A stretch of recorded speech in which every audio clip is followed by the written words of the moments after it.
have a police officer here in this community because they're trying to keep people away from here, and that's because of the winds and just all the ash and all the other debris that's here. With the strong winds, they will be picking up all the ashes, the metals, the nails, and they become projectiles. We have seen pieces of metal from some of these properties, just burned pieces that have been flying around everywhere. And even though we're wearing the masks and the goggles, you can still smell that heavy ash here in the air. So again, guys, just a heartbreaking situation here in this specific community of Pacific Coast Highway. But again, just you can't ignore the pain that this community is going through. I'll send it back to you guys in the studio.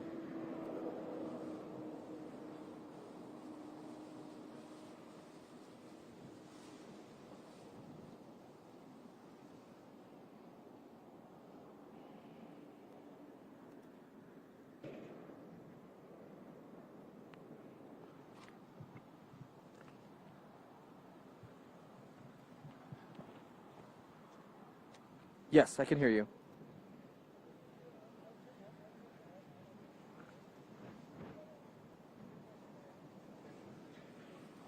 Okay.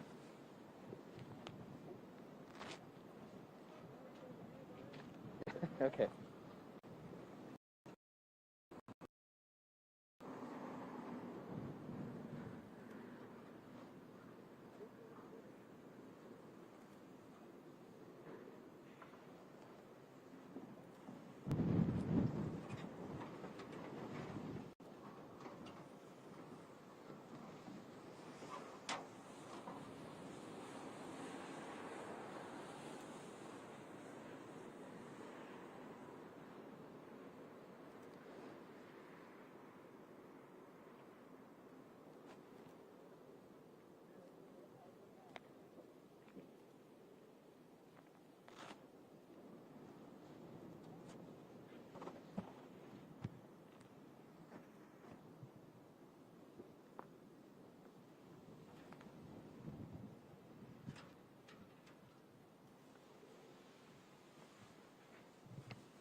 Hola, hola.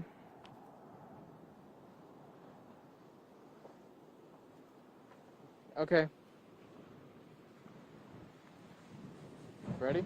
Yeah.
Así es, compañeros, pues nosotros nos encontramos sobre el Pacific Coast Highway y como pueden ver aquí, básicamente todo esto está cerrado al público. Solamente realmente estamos viendo a los bomberos, a la policía que está pasando, algunos medios de comunicaciones, pero realmente no hay acceso aquí para el público. Mucha gente, como pueden ver aquí al cruzar la carretera, son muchas personas que tienen propiedades aquí sobre el Pacific Coast Highway y están viniendo para acá caminando en bicicleta porque quieren básicamente revisar cuál es la situación de sus casas, algo que las autoridades les están diciendo que por favor eviten, que por favor se mantengan alejados de esta zona porque realmente todavía sigue una situación muy activa. Y es que como pueden observar aquí, a pesar del humo, estamos viendo aquí fuertes vientos y también a la distancia en veces podemos ver algún fuego que se está acercando un poco.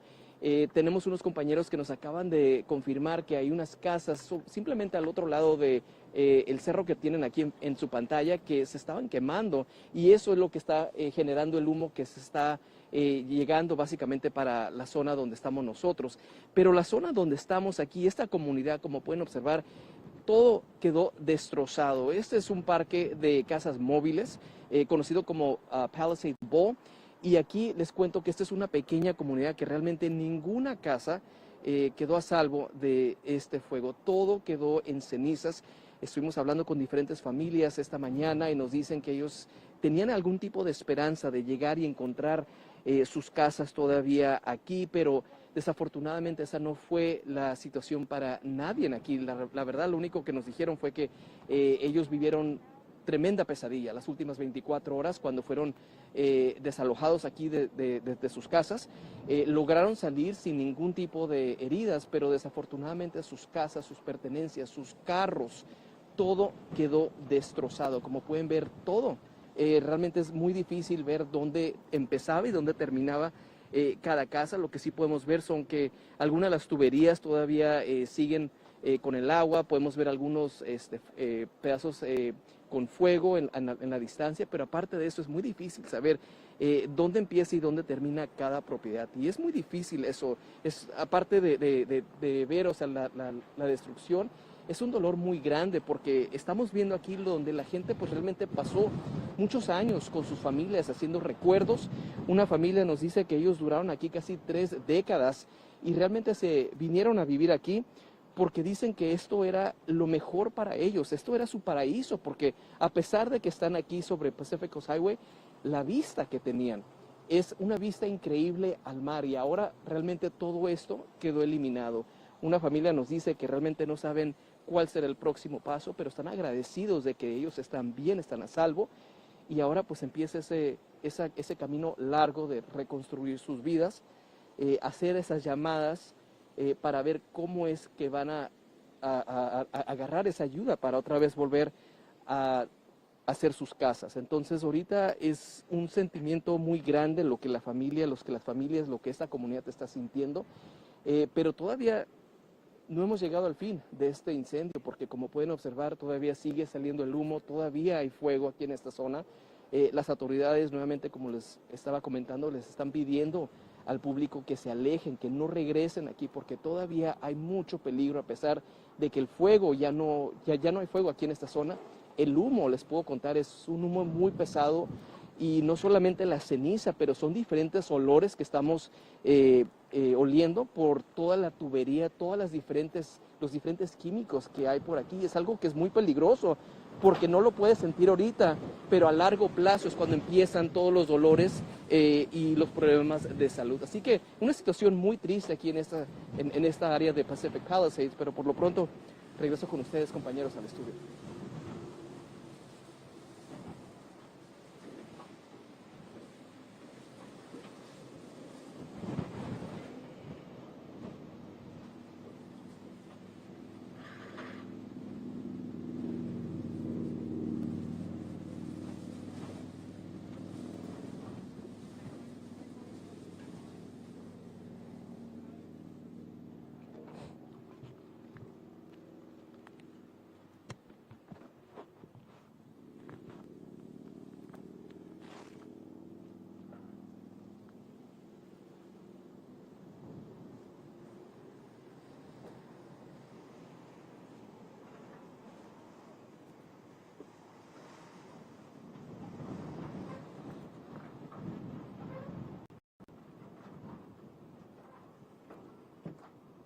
Mind if we go back? This is good. No problem. We're good. Plenty of room, you're good. Stay safe, guys.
¿Cuándo con el lonche y el descanso de 15 minutos?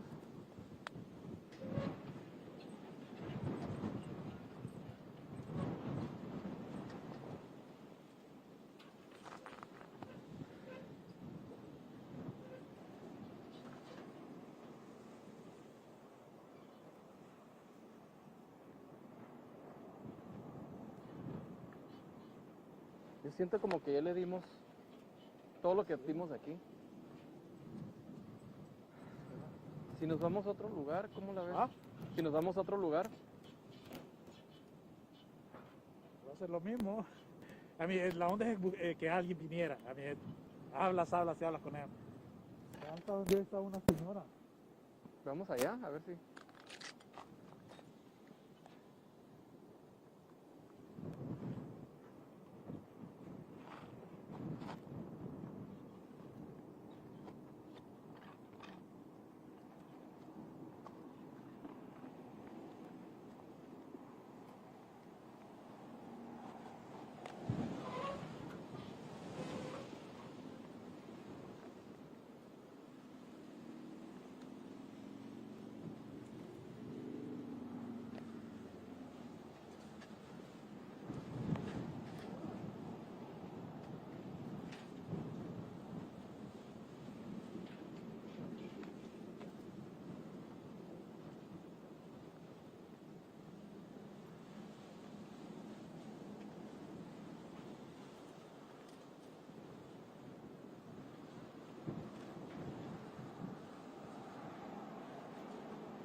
¿Y qué hablas con ellos?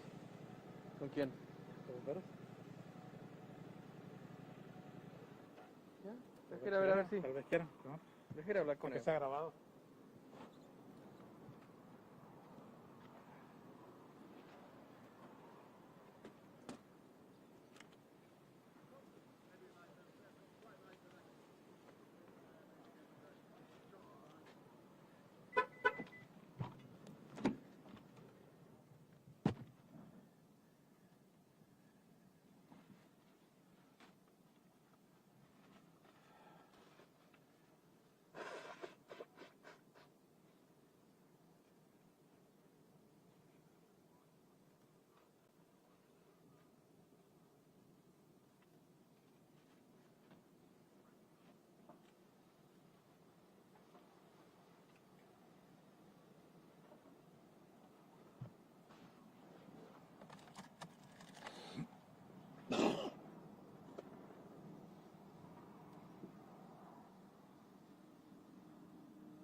Dark because it was so dark, pitch black, and the lights were out, remember?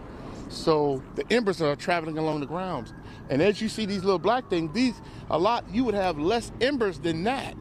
And this is how all of this caught on fire from 8 to now. I mean, none of this was on fire. We were parked right where that car was. And we're here on Lake Avenue, as we mentioned, a main thoroughfare here. We are in the direction facing north right now.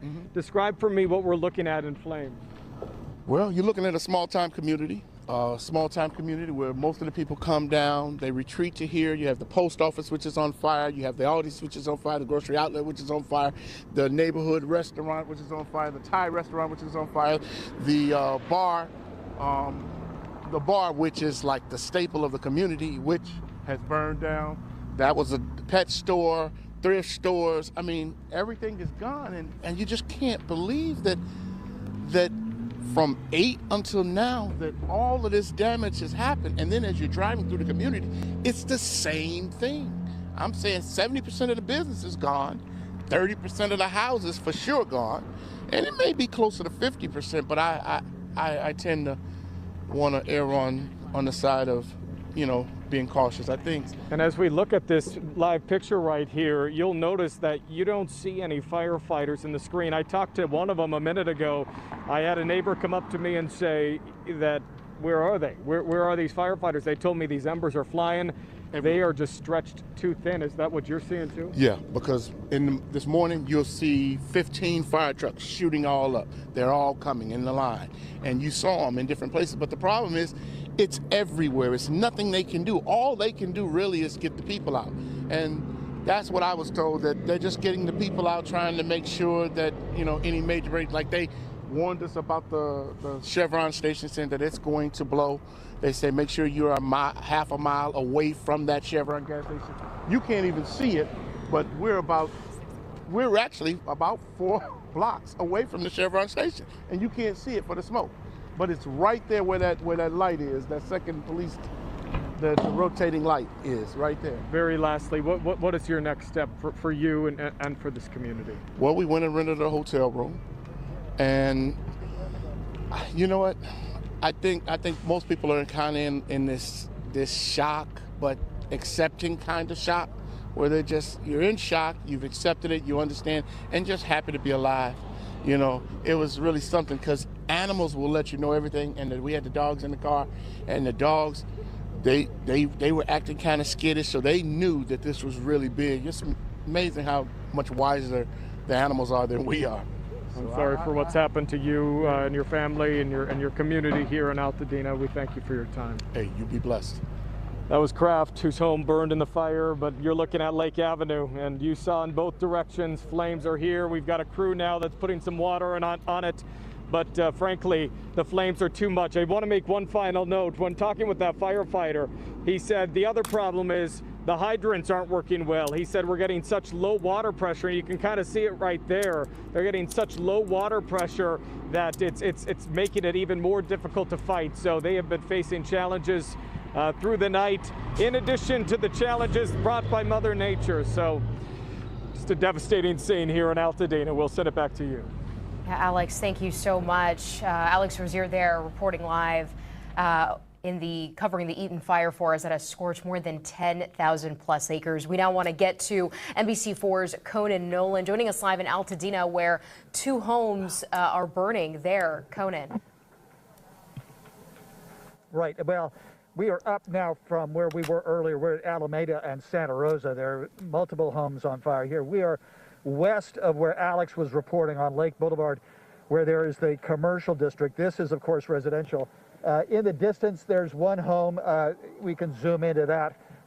That fire, it's quite possible that the ember from that fire ignited this house to my left here, which is fully involved. And there's a neighbor house next door to it as well, a neighboring house. Again, there just isn't enough resource. So right now, the homeowner obviously evacuated. You see his car, or a car still here. There are no engine companies within sight here, save for one down the street. And as we talked with a battalion chief just a little while ago from Northern California, he said right now they're under the plume, which was his way of saying they're not exactly sure where they are and what the situation is outside of the very specific neighborhood of which they've been assigned. This house fully involved, and this one, not too long ago, these 2 homes appeared to be safe, but again, It didn't take much for the embers to fly from one downrange from the other homes about a block up from here, 2 blocks up. The good news is, you see this plume, it's going straight up, it's going straight up. And as a result of that, it indicates to you that there's no velocity to this fire, that the wind has died down. In fact, I can actually bring my mast down because we are downwind from this fire, which is fortunate for us, very unfortunate for anybody who is in the neighborhood just to the north of us. We hear throughout the neighborhood, of course, and you see this throughout the Palisades, wherever there's a fire. Not exactly sure what it is, but that's also part of what transpires during a calamity like this. Not only is there's a fire, there's other elements within the home, the toxicity of the home, and then of course, as we mentioned before, there's the issue related to the electrical wires that have fallen down throughout much of the neighborhood here and other neighborhoods. You take a look at this this home over here on fire. Excuse me, sir, do you live here? I live on 9th Street. So tell me, how's your house? It's fine. I was out here this morning hosing it down, make sure none of the fire jumped over, but I'm monitoring the neighborhood, make sure that it doesn't spark up again, and just tracking everything. Right. So a lot of your neighbors stuck around. Yes. It's an evacuation. Tell us your thought process when it came to staying or going. Well, you know, it's an important house. It's actually my daughter's house, so I'm watching it for her, and just didn't want to see it happen. I mean, if the fire had gotten really bad and there was fires right adjacent, I would have gotten out. But I didn't see too much of a danger, so I felt I could stay around and host the place down and keep it cool. Right. Is it unnerving, though, to see that there just isn't the resource? Yes, I know they're strapped. I mean, I called on this house a couple hours ago. I saw smoke starting to come out of it. Fire department said, we'll get out there when we can, but, you know, we just don't have enough resources. Terrific. Your name, sir, is? Mark Griffith. Thank you very much, Mark. Right. I appreciate it. Good luck to you. All right, thanks. So there you have it. Let me see this engine company. Again, we're talking about mutual aid. This is LA County Engine Company 20, and you can see there's they're putting some they're putting some water on this blaze. Again, doing what they can not to save that house, but to save the house next to it. And this is an interesting scene. You've got a homeowner, we can assume is a homeowner, putting his fire hose up against the neighboring fire, side by side with the engineers and the firefighters from LA County. It's a team effort, but once again, what we've seen throughout these neighborhoods, and you've seen it in the Palisades, I'm sure, is these impromptu fire brigades where neighbors have been reaching out to neighbors. One of the things that you find out after these kind of fires is you talk to individuals and they say, I really never knew my neighbor until this happened. Well, it's a sense of community that helps save a neighborhood when people know each other before a calamity like this. Here we have, they're going to bring in a ladder here to the right, as I think they're going to, again, make their way to the roof, and then do what they can to make sure that no fire embers end up in this structure. As he goes up, this, it's really bad.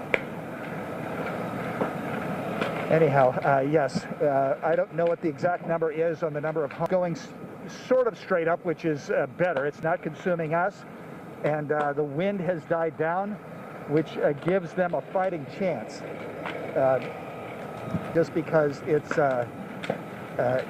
again, the ferocity of the fire, the ferocity of the wind, the amount of heat that's generated, the fuel inside these homes, and then the vegetation, which, although green, much of it still with such very little, very little, I should say, very dry, little moisture, and we've seen some of the tree line go up in smoke as well. On this street, by the way, Alameda and Santa Rosa, there are towering pines, and that's also a concern. They want to make sure that they keep the fire from getting in any of these trees that could crest, and that could lead to a transmission of the flame from one part of the street to the other. That in and of itself is an issue.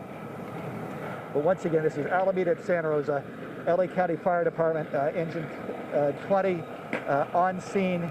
We've counted at least 5 homes on fire here. Alex was talking about his neighborhood in the commercial district on Lake Boulevard that is east of here. There, the loss of commercial structures. This is the neighborhood which the fires have been hopscotching from one to another. Some being saved, and others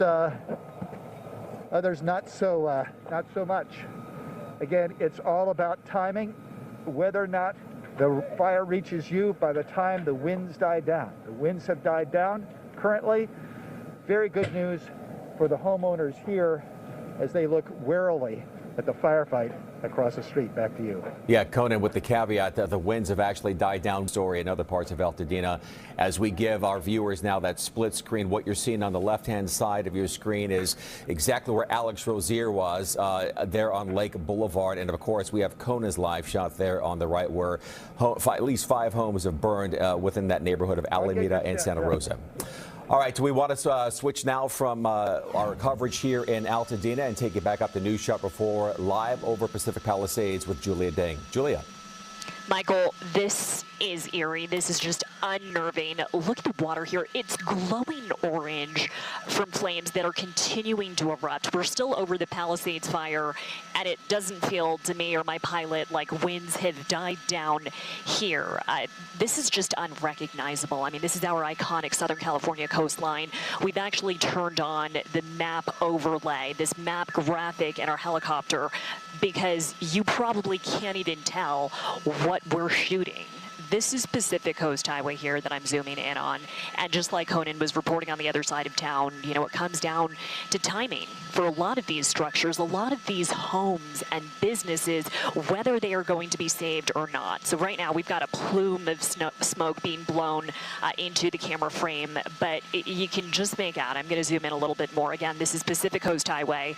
We are shooting west toward the ocean. You can just make out a frantic firefight underway right now.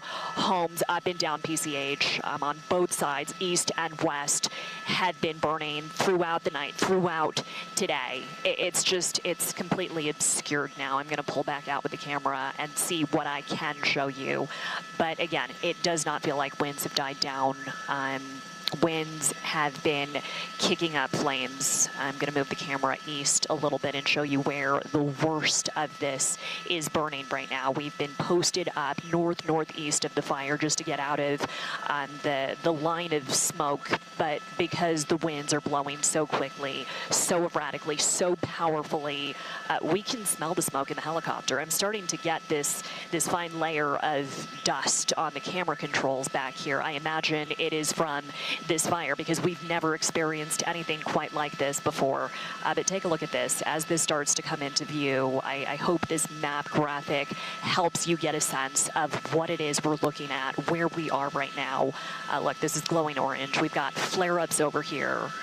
And we just don't have the fire resources to fight everything that's breaking out, to chase these embers that are flying through the air and raining down on communities. And Conan earlier was talking about this sense of community. I know that has not been shaken, but I think everybody's sense of security has. I mean, questions are coming up about whether we were as prepared as we could have been, whether the city, the fire departments, everybody had what they needed. And we are watching from overhead in real time with this big picture, bird's eye view of the consequences of all of this playing out, right? The weather conditions, wind conditions, the dry brush, and then, of course, the preparation. But I keep on reminding our viewers what is within your control right now. If you're under an evacuation warning where it is still voluntary for you to get out, what is within your control is that decision to pack a go bag, to be ready, and to get out sooner rather than later. This is apocalyptic. You do not want to be anywhere near this smoke. All right, Julia Dane giving us a bird's eye view again with the reminder of always being prepared. And we heard Camilla from Brazona Craft, who spoke with Alex. He said he just took it for granted and that he to a home. Yeah, and talking about that shock of just coming back the next day, just absolutely heartbreaking to hear some of these interviews today. All right, folks, it is 1:30 right now as we continue to follow the very latest on all of these fires burning across California. We're talking about 4 different fires here: the Palisades fire, the Eaton fire in Altadena, the Hearst fire in Sylmar, and another small wildfire in the Sepulveda Basin. And on your screen there, you see that QR code to help you stay up to date with evacuation orders, school and road closures, and those weather conditions. All right, the Palisades fire is now, we have some new numbers here for you, 15,832 acres. About 1,000 homes and businesses have been completely destroyed. LA City Fire says the flames started as a backyard fire. And about 50 miles away is that deadly Eaton fire near Altadena. At least 2 people have died in that fire. More than 10,600 acres have been scorched. And within the last half hour, we heard from one firefighter who was on the front lines of those flames. And he told our Conan Nolan that resources are stretched thin. We're saving as much as we can. How frustrating has it been? I mean, there are all sorts of outbreaks. You only have so many personnel and so much water. It's extremely frustrating. I mean, everyone's doing the best they can with what we have, and it's just frustrating that it's just not enough. All right, we want to now bring in meteorologist Stephanie Olmo, and of course we talked about the peak of those winds, which was from 10 p.m. to 5 a.m. this morning. What are we looking at now moving forward, Steph? Even throughout the late morning hours, Michael, we were dealing with very strong gusts. Now, as we continue throughout the rest of the afternoon hours, it's letting up a little bit. It's still gusty out there, just not as strong as what we had earlier today or even what we had yesterday. So I want to go over again and check out the current observation sites where we have these fires burning. So let's first start things up around Altadena, where of course we have the Eaton fire that's burning right now. Sustained winds generally around the area, 3 to 5 miles an hour. With the gusts, as you see there in Altadena, right around 50 miles an hour. So, of course, this is where we have Conan Nolan at, and the winds have calmed down a little bit compared to, again, what we had earlier today. Over in La Cañada Flint Ridge, we're still looking at gusts right around 30 miles an hour at this time. But as we continue throughout the afternoon, for the most part, models are showing that it will continue to remain light in this general area. But we cannot put our guards down because, of course, we could occasionally get strong gusts as we continue into this afternoon. Another area of concern, especially here, the Palisades of fire, where it has just exploded. There are gusts around just south here at Topanga Beach, where it's lower elevations, gusts right around 34 miles an hour. But up to the north over in Santa Monica Mountains, we're looking at gusts right around 42 miles an hour. Definitely a difference from earlier this morning when I got in. Around 6 in the morning, we had gusts around over 80 miles an hour there. So certainly seeing a difference there. But of course, it's still very strong at this time. As we go over and check out another spot, the Hearst fire that's burning in Sylmar, we do have a gust generally around the area, especially up in Ridgetop side. Gusts right around 53 miles an hour as we continue with sustained winds at 30 miles an hour. So as we zoom out, check out the picture across the region. We're still looking at pretty strong gusts. So you see some of the coloring here. Now, again, we sort of scaled back in some of the colors, but you're still seeing we're looking at gusts right around 40 miles an hour in some spots. Like, for example, Santa Clarita down to Van Nuys, close to 40 miles an hour. So another thing that we were talking about here yesterday, and impacted wind-sheltered areas because of just how strong these winds were. We had that upper level support, and it brought a lot of those strong winds even down to the basin. LAX looking at gusts of 26 miles an hour over in the Inland Empire, Orange County. It was just earlier today, a couple hours ago, we had gusts in Santa Ana right around 60 miles an hour. We've scaled back to 44. But it's still very strong, 47 in Ontario and close to 40 right now in Riverside. So again, This is why I keep saying we cannot let our guards down, because it's still gusting pretty good and it's very, very dry out there. Let's go over some of the peak wind gusts that we experienced even yesterday.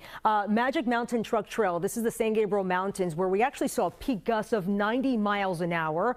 In Deer Creek Canyon, this is in Santa Monica Mountains, where we experienced a gust at 80 miles an hour there. Simi Valley, 77 miles an hour.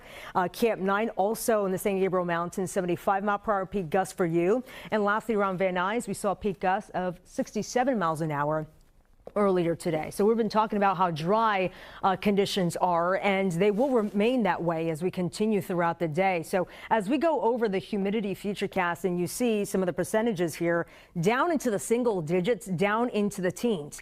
It's very dry. The winds are weakening a little bit in some spots and still pretty gusty. And any spark could still cause a big fire. As we continue into later on tonight, you start to see some percentages climb a little bit. For example, at Long Beach, we're climbing back into the 70s. So areas along the coast, but a little bit further inland, again, we're still looking at percentages still, or humidity values down into the single digits, down into the teens and the 20s. So still very, very dry conditions, even as we head throughout the day here on Thursday across the area here. And that's going to remain that way as we still have the northeasterly winds that will persist. So let's talk more about these winds, and let's talk about what can we expect as we head into the rest of this afternoon and into this evening. So as we put this into play, we head into the next couple of hours. Again, just right now, we're seeing a little bit more of that purple around this way, around the Santa Clarita area, down into Malibu. And now we're starting to scale it back. We're seeing more of that orange, still seeing very strong gusts over 25, 30 miles an hour in some of these areas, as well as around the Inland Empire and down into Orange County, where you see Irvine. As we head into just a couple of hours here, we're talking about, or rather, I would say in the next 20 minutes or so, seeing gusts right around 31 miles an hour as we continue throughout the rest of the afternoon and heading into the evening hours. It gets a little bit lighter across the area here, but it's still very strong with gusts around 20 to 30 miles an hour as we continue. And Michael and Camilla, and we're still dealing with that smoke advisory that has expanded to Orange County. The Inland Empire is still a big issue. So if you don't have to be outdoors, it's best to stay indoors. So back to you guys. Yeah, all right, Stephanie, thank you. Yeah, that air quality continues to be a concern at this hour. We now want to get to NBC4's Hetty Chang live in Pacific Palisades right now. And Hetty, you spoke with a homeowner earlier who lost multiple homes. Yeah, he's been around the area all this morning. He lost all 3 childhood homes that he grew up in.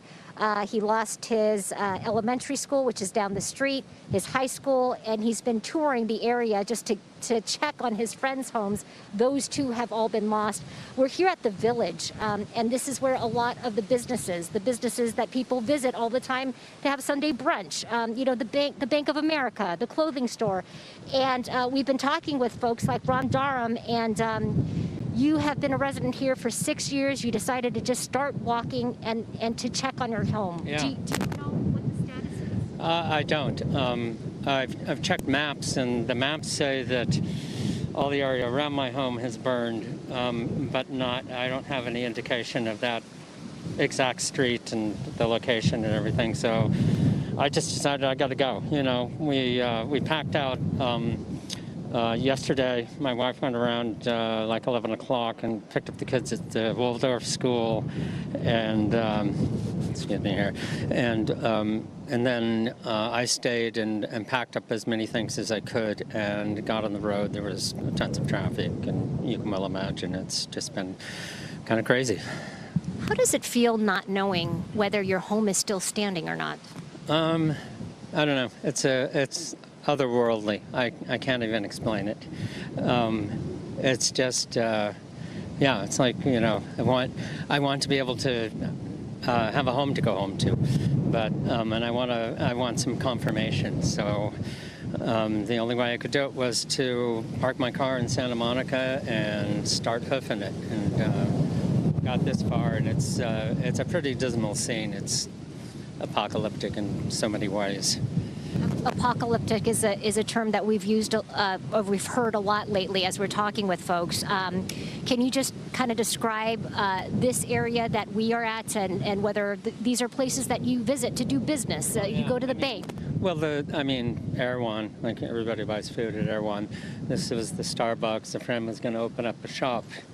And part of this building here, this is Elise Walker, and all this whole street down here is where the farmers market, half the farmers market is every Sunday. So, yeah, this is sort of the center of town here, and it's just decimated in so many ways. And then there's CVS is still standing. So I took 4 disposable cameras over there last week, so I may be able to get my pictures yet. Which is that's the bizarreness of it. It's, it's crazy. And it seems like there's no rhyme or reason. We've been driving through so many neighborhoods. Some homes are completely untouched. Others are completely gone. Yeah. It's sort of like I lived in Santa Barbara back in the 70s, and they had a fire like this that came down out of the foothills and selectively started burning houses. And, it's so reminiscent of that. It's just, it's a travesty. It's a catastrophe. To go through this again so many decades later. Well, I actually didn't live in that area, so it wasn't, it's just that I toured it afterwards because I did have some friends there, but this is a completely different ballgame for me because I live in this neighborhood. What is your plan when you actually do get to your house? I have no plan. My plan is just to look and see what's there. There's nothing else I can do at this point. Well, our thoughts and certainly our prayers are with you and your family in this community, and I can, sense the heartbreak and just the emotions that you're feeling right now. Yeah, it's not something that you experience all the time. It just happens, and sometimes you're in the middle of it, and sometimes you're on the outside of it. I'm lucky enough to have friends who would take us in, and we're doing what we can, and a lot of it's just waiting. Tell me about the Palisades community. The Palisades community that I am mostly involved in is with the Waldorf School, which has had some damage done to it. I don't know how much, and it's a funny thing with all of the news and all the sources coming in. It's hard to confirm what's real and what isn't. So because so many things contradict the others. But that's the strongest community that I have is those people who have kids like I do, and I have a 3-year-old and a 6-year-old. So they are safe. They are very safe, and they're with mom and friends, and I actually, despite the fact that I'm looking at all this, I feel safe here right now too. I don't feel threatened. Okay, well that's good to hear. I think the winds, as compared to this morning, are much lighter, but they're still, sporadic, right, and gusty at the time. So thank you so much. Please keep us posted. And like I said, our thoughts are with your family. If there's anything we can do to help to drive up there, please do let us know. Yeah, all right, great.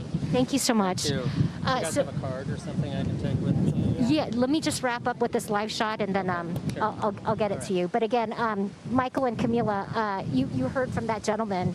He parked his car in Santa Monica, and then he just decided to start walking. He wanted to make sure that his kids and his and their mother were safe, and so he's just walking. He's been walking here for about an hour and a half before we ran into him here at the village. And initially I said, hey, can we do a live interview with you? And right away he got emotional. He got choked up, and he said, I'm sorry. And I said, you're human. This is your community, and please don't apologize for that. There's many emotions here, just to see the devastation firsthand. And I can't imagine what he's feeling, not knowing whether his home is there or not. And as we've been hearing from so many people, it's so random, right? It's random as to the CVS is still standing, yet the beloved neighborhood cafe where they have Sunday brunch is gone, right? Homes, schools, clothing stores, places of worship. you know, some of those are totally gone. So, you know, I'm sure it's too early to ask these folks, you know, what's the next step for you? Because as you heard there, for now, they are just trying to figure it out. He doesn't have a plan. He just wants to get to his neighborhood to find out if his home of 6 years is still standing. And he does not know that. Yeah. All right, so yeah, one of many stories like that. Hetty Ching live for us there in Pacific Palisades. We want to now switch on over to Olivia Garvey, who is also in Palisades over there at Allenford and Sunset. Olivia. Hey guys, yeah, as you just said, we are on Allenford and Sunset. I'm going to step away here. Police officers right now are trying to divert these cars off Allenford there. I know many of them are trying to go up Sunset, but that is just not happening today. They have completely shut down Sunset.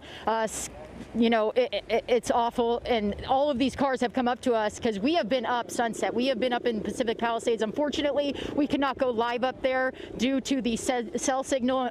We hope to go up there soon with a truck, but all of these cars asking us, how's our homes up there? How's our homes up there? We don't know.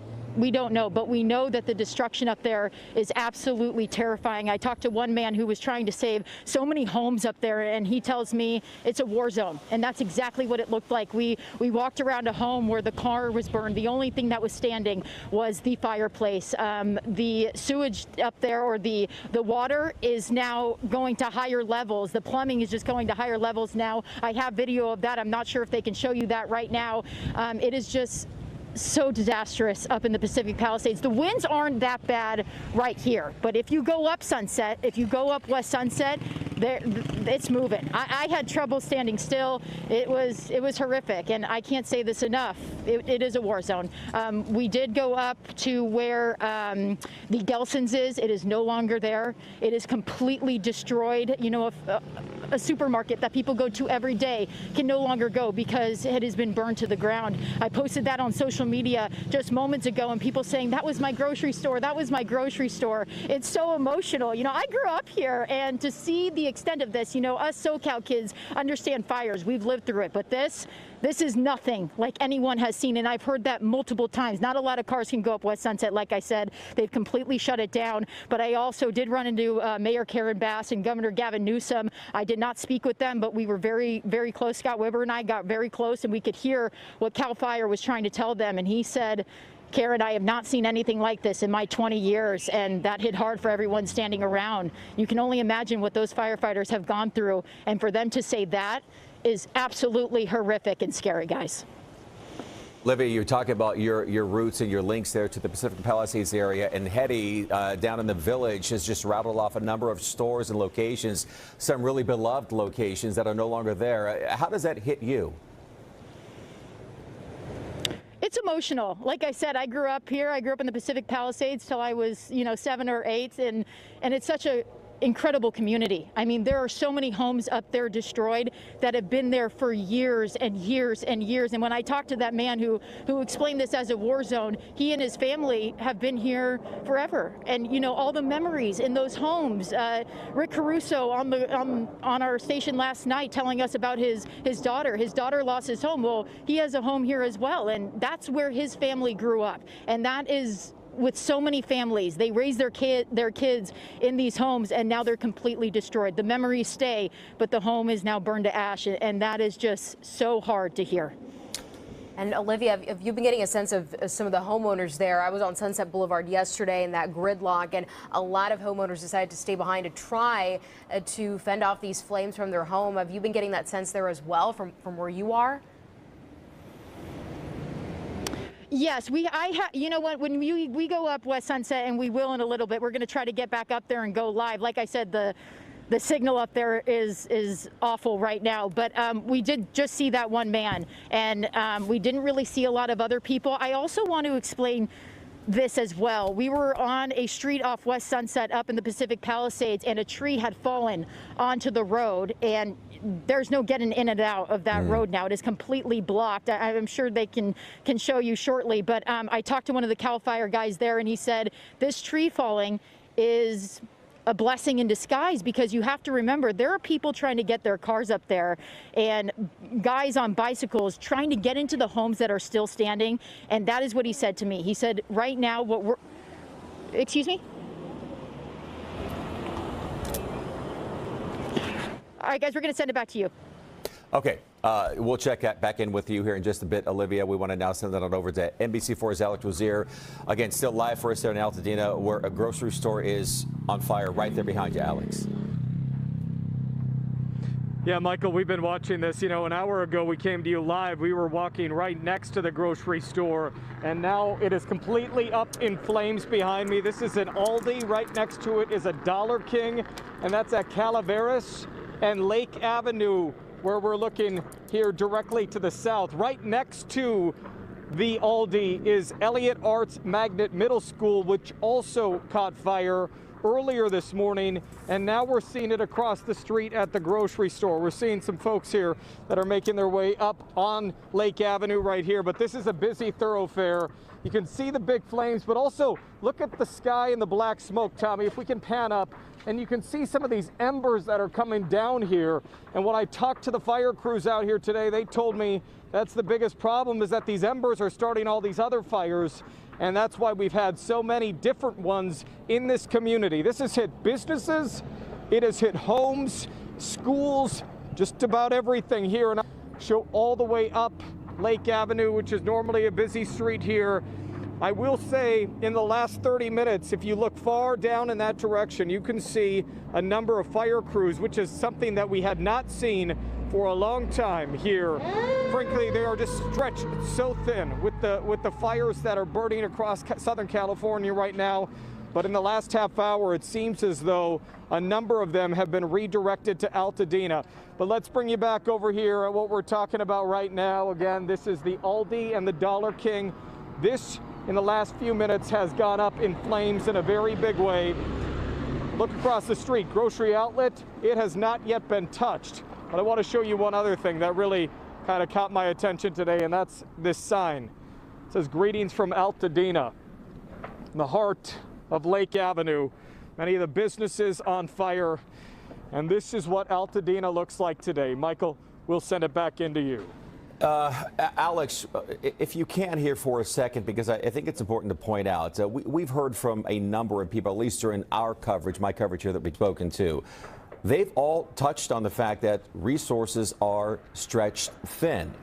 And again, I'm sure a lot of folks are looking to city and county officials here right now. What is the sense from folks out there? What are they telling you? What are their frustrations? What are their concerns? You know, frankly, I think it depends on the person, because especially now in this moment, in the 24 hours after several homes have burned here, we talked to some homeowners, some that are taking it better than others. One person didn't want to talk to me at all. Frankly, understandable given the situation, so very high emotions, but all of them are in agreement that the resources have not been there. Now, I think we're dealing with a situation that may be almost unprecedented here, given the number of fires, the fast-moving winds, the crews that are stretched all over. So I think it's going to be a story that's going to play out here in the next couple of months as we try to get some answers about what went right and what went wrong. And I brought it up in my last live report. The other point that that fire official made to me when he expressed that we're just moving where we can.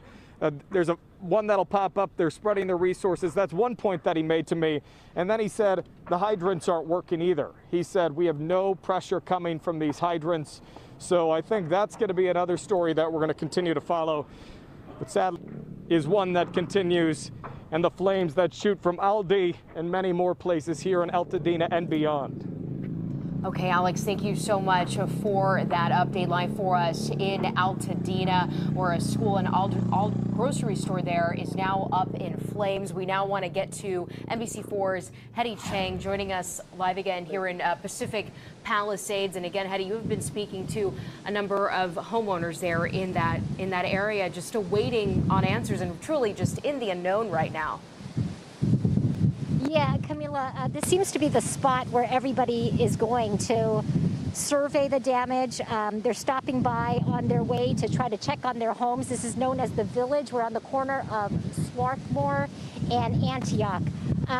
Just a few minutes ago, we saw Councilmember Tracy Park and her staff here.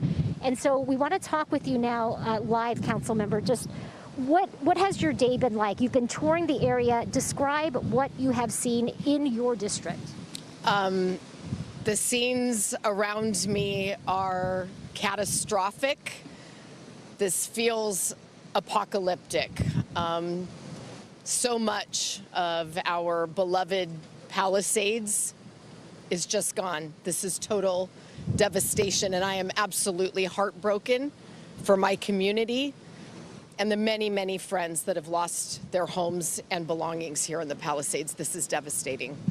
And from what I'm gathering from people who have stopped by here, who have lived here for years, for decades, this is the village. This is where people go on the weekend to do their business, to shop, to gather.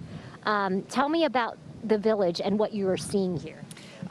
You know, we have lost, how do you even describe the scope and the scale of this loss? These are homes, these are businesses, this is the heart of the Pacific Palisades. It's where our families come and gather, and the farmers market is right here on the weekends. It's really devastating to see it, and we don't even have a complete inventory yet of the losses that we're facing. We are still fighting active fire in this area. The evacuation orders are still in place. Fire continues to spread. And it's not just here in the Pacific Palisades now. There are other fires burning around the city. And so as we inventory this, we ready ourselves for the worst. But I am also really confident in the resilience of this community to come together. The acts of selfless service that I have seen from our first responders and our local residents over the last terrifying 24 hours have been heartwarming. I know that we will come together as we recover and as we rebuild, but we have a very long road ahead of us. And speaking of this community, what are you hearing from your constituents? What do they need right now? A lot of heartbreak and devastation, a lot of anger and frustration, a lot of folks not knowing what the future holds. We're going to need a lot of help getting folks not only a place to live, with so many people now having lost their homes, but people are going to need assistance replacing critical documents, filing insurance claims, reimbursements for covered expenses. So we're going to be bringing all of those types of services online as we begin our recovery process. But we are still asking residents and stakeholders to be patient. It's going to take some time not only to get the fire out, but to make sure that the area is safe so that we can survey the damage and begin the process of letting people back into the area. Councilmember Park, I imagine that much of that anger and frustration obviously comes from the devastation that, you know, residents are discovering, homeowners are discovering, but also, you know, we've heard about, you know, let's talk about the response. I heard Alex Rozier in my ear. He's covering the other fire in Altadena that we've been following, about the pressure from the hydrants over there. You ran into the same issue here at the Palisades. Why does that happen, and how do you prevent that? So because of the fire, we had about 4 times the usual load on those services already. And then we essentially had active fire, wildfire suppression happening with fire hydrants. That's not how you fight wildfires, which is what ravaged our local community. And so that is part of the problem, but it is also frustration that stems from chronic underinvestment in our critical infrastructure and our public safety partners. You know, here in the city of Los Angeles, we just recently received a standard of coverage report that indicates that here we need at least 62 new fire stations in the city of Los Angeles to meet just our average daily need. We do not have the staffing and the resources that we need on a daily basis. The demands that we are putting on our public safety resources is absolutely untenable, and we can't continue this way. We have 100 fire engines and ambulances out of service at the mechanics yard because we don't have mechanics to repair them. Bottom line, Councilmember Park, we were dealing with an unprecedented, historic, you know, devastating, particularly devastating wind event. even with all that, say we had, a fully staffed, resources when it comes to firefighting. I mean, was it just that the wind was just, we couldn't compete with it? So a few things. We do have low staffing levels, and we have wonderful mutual aid responses. We were instantly supported by our partners at the county, neighboring counties and neighboring cities. CAL FIRE immediately responsive with additional support. So I want to be clear, we're very, very grateful for that help. But if we've learned anything, and this was said at our press conference this morning, LA County Fire Chief Maroney said himself, we are not staffed to deal with this level of emergency or this number of emergencies spread around a geographic footprint like we have here in the city and the county of Los Angeles. And as we look forward to the World Cup in 2026 and the Olympics in 2028, this is a painful and tragic reminder of how much work we have ahead. Councilmember Tracy Park, again, joining us live to talk about everything, about the resources, about the response, about what she's hearing from her constituents. And the bottom line here is that this is unprecedented. The words that we've been hearing, it's unworldly, it's apocalyptic, and it's heartbreaking. Michael and Camila, back to you. Pulled from that candid conversation. Hetty, thank you. All right, folks, it's 2 o'clock. We have been on the air now for the last 27 hours, bringing you the very latest on all the fires burning here in our area. And we're talking about 4 different fires: the Palisades fire, the Eaton fire in Altadena, the Hearst fire in Sylmar, and another small wildfire in the Sepulveda Basin. And on your screen there is a QR code that you can scan for the very latest updates on those weather conditions and evacuations. All right, the Palisades fire has burned close to 16,000 acres. 1,000 homes and businesses have been destroyed. LA City Fire says the flames started as a fire there in a backyard. In Altadena, the deadly Eaton fire is burning there. At least 2 people have died. More than 10,000 acres have burned. City leaders are expected to provide an update at 4 this afternoon. All Glendale schools will be closed for the rest of the week. All right, I want to give you a live look right now from News Chopper 4 over the fire burning in Pacific Palisades. Julia Dang there for us. How's it looking right now, Julia? Michael, I cannot overstate the sense of urgency here. You just reported nearly 16,000 acres now. We are just standing by overhead watching this grow. This is still at 0% containment. We're feeling the winds up here. We hear our colleagues on the ground talking about how it's dying down, but these are still red flag winds. You heard the interview just now with City Council member Tracy Park. She called this apocalyptic. She